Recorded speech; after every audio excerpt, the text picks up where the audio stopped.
ఆడవారు వెలుపల ఉన్నా పూజ చేసుకోవడానికి అభ్యంతరం అనేటటువంటి ప్రశ్న అసలు ఎక్కడా లేదు. ఎందుకు లేదు అంటే పూజ అనేటటువంటిది ఎవరు చెయ్యాలి అంటే ఇంటి యజమాని చెయ్యాలి. ధర్మపత్ని సమేతస్య అనుంది కానీ ధర్మపతి సమేతస్య అని ఉండదు సంకల్పం. అంటే దాని అర్థం ఎవరు చెయ్యాలని? యజమాని చెయ్యాలి.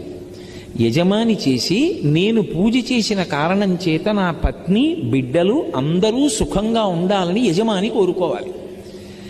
కాబట్టి ఇప్పుడు ఇల్లాలు వెలుపల ఉంటే ఇంట్లో పూజ చేయడానికి అభ్యంతరం ఎక్కడుంది?